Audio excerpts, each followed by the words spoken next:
This is VOA News, reporting by remote. I'm David Byrd.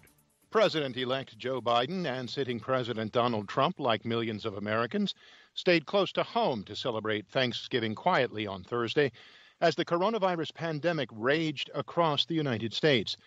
Appearing with his wife in a video message posted to his Twitter account, Biden said his family typically holds a large gathering on Nantucket Island, but would remain in Delaware this year with just a small group around our dinner table because of the pandemic. President Donald Trump, meanwhile, renewed baseless claims that massive fraud and crooked officials in battleground states led to his election defeat, and said he'll go to Georgia to rally supporters ahead of 2 Senate runoff elections. Speaking to reporters at the White House after speaking with U.S. military leaders overseas, Trump angrily denounced officials in Georgia and Pennsylvania, 2 key swing states that helped give Biden the win, as enemies of the state, and claimed that they were culprits in vote fraud. The Macys Thanksgiving Day Parade was held in Midtown Manhattan on Thursday, but not like in years past. We get more from AP's Ben Thomas.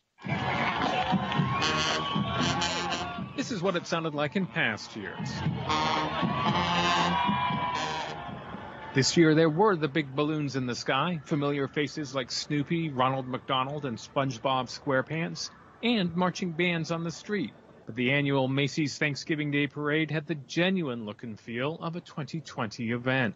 Coronavirus restrictions in New York meant it was without the throngs of people usually scrambling for a view, or even the balloon handlers who normally hold the ropes. The balloons were attached to vehicles this year, and instead of the usual 2.5-mile route through Manhattan, it was all contained to the 1-block stretch of 34th Street in front of Macys' flagship store. I'm Ben Thomas. This is VOA News. The body of World Cup football winner Diego Maradona was driven in a procession from the presidential palace, where he had been lying in state Thursday, to Bella Vista Cemetery for the soccer legend's funeral. Mourners who had been waiting in line to pay their respects at the Casa Rosada clashed with police in nearby streets.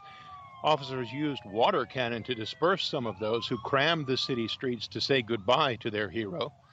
Meanwhile, in Naples, fans streamed to the Napoli Stadium to say their goodbyes to the Argentine star, who died Wednesday of a heart attack at age 60. As England moves toward the lockdown finish line in early December, many will continue to face tight restrictions in the weeks to follow. AP's Karen Chamas has more. The government announced details of 3-level regional measures that will take effect on December the 2nd. UK Health Secretary Matt Hancock urged English citizens to stick to the rules. To keep people safe and to keep the gains that are being made, more areas than before will be in the top 2 tiers. This is necessary to protect our NHS and keep the virus under control. More than half of England's 56 million people, including London's 8.6 million residents, are in the middle level, where most shops, restaurants and leisure businesses can open with some restrictions. Another 23 million people in a huge chunk of central and northern England will be placed in the top tier. Under these, the toughest rules, pubs and restaurants can only serve takeout and delivery, and leisure venues such as cinemas and bowling alleys must stay closed. Karen Chamas, London. Ethiopia's prime minister says the army has been ordered to move on the embattled Tigray capital after his 72-hour ultimatum for Tigray leaders to surrender ended.